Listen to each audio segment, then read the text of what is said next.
Alright, hey guys, so today I wanted to talk to you about beets. Now, I don't know how often you guys buy beets, but when you do, you got all these leaves and these stems that usually get thrown away, but you pay for those because you buy the beets by the pound. And it's all about food cost, right? And, you know, unusual things. So once you can devein your leaves here and then wash them and then just saute them like spinach. I actually kind of like the beet tops, and you like them better than spinach. Mm-hmm. But this is right here, these stems is what nobody eats. So let's go ahead and saute those guys up. I like to make them nice and small, so I'm going to gather these up. Like that. Keep them gathered like that. They look like, what's that red Twizzlery candy? Is it Twizzlers? I guess. The red licorice stuff? Yeah. Yeah. But that's not what they taste like. Here we go. I'll just gather these up. There we go. Those guys there. Okay, now we're going to come over to the pan. Turn this up a little bit. I've already got it keeping warm a little bit. Put just a tiny bit of oil in there. You really don't need much. Maybe like a tablespoon. Maybe a little more. There we go. And now we're just going to saute those up. I'm going to put just a touch of salt. There we go. I like black pepper for this kind of thing. A little bit more. I'm going to keep it simple today. You could do, you could put in some thyme. You could put in garlic.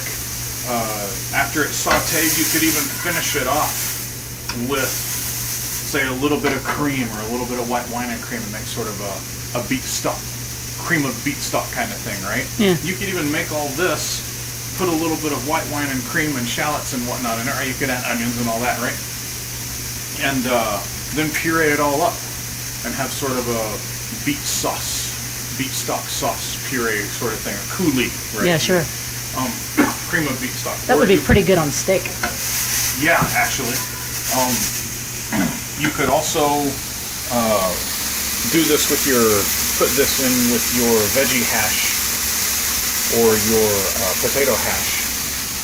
Stuff like that. It would be very lovely. So we're just going to saute this for, I don't know. You notice how when I flip this, right, like that, I still keep it over the fire. I don't bring it over here and flip it. You keep it over the fire. Okay, now I'm going to taste it. Still a little bit crunchy, so I'm going to let it go. Sorry, using my spoon here. The more done they get, the less they're going to pop up on it, right? There we go. And this is just another way to not only increase the usage of what you're buying, right? So you're not throwing tons of stuff away, but it's another way to get vitamins and vegetables. Oh yeah. You could even grind this up into a meatloaf instead. Oh, absolutely. It'd be fabulous in a meatloaf. Put it on a bed with chicken or something like that. You could put it with the rest of the tops in there and have sort of a mixture. So I mean, it's all over the place, right? And I can tell by looking at these that they're almost done. Now I know the first thing somebody's going to say is, how can you tell when they're done? Well, they're done when they're as crispy as you want them, right? There is no answer for that. It's just, how do you like them? I'm still going to go for just a little bit more done. They're still just a little bit al dente for me. And just because I can, I'm going to put in just a touch of butter to go ahead and start getting a little noisette, right? So. For our non-French readers, what is noisette? Oh, it's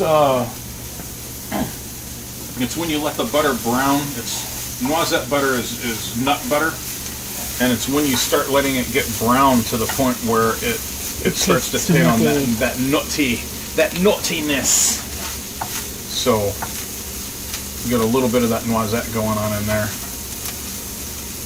It'll take it about a minute to get that, and that'll be probably perfectly timed with these guys here. You could throw almonds in there. Oh man, this their stuff, right? Beets, generally speaking, go really well with goat cheese, so whatever Oh, you do, yeah, you can yeah, throw you some could- goat in there. Absolutely. You could throw some goat in there and put it in phyllo dough. I mean, if you wanted to get fancy, right? Put it in raviolis, little beet raviolis. Neat. Mix it. You could puree it up, right? Burr it with like ricotta and put it in raviolis. You know, it's all over the place. You could even mix it with mushrooms and have like a mushroom beet ragu sort of thing. It's, you know, sky's the limit, right? Now, yep, I can definitely smell it starting to noisette. Here, let me let them smell that. There you go. Oh, There we are. that's nice. Now, let me see if this is done as I like it. Yes. One for the cameraman. One for them cameramen. And there you go. That is, what do we call that? Beet stock saute. Sure. There we go.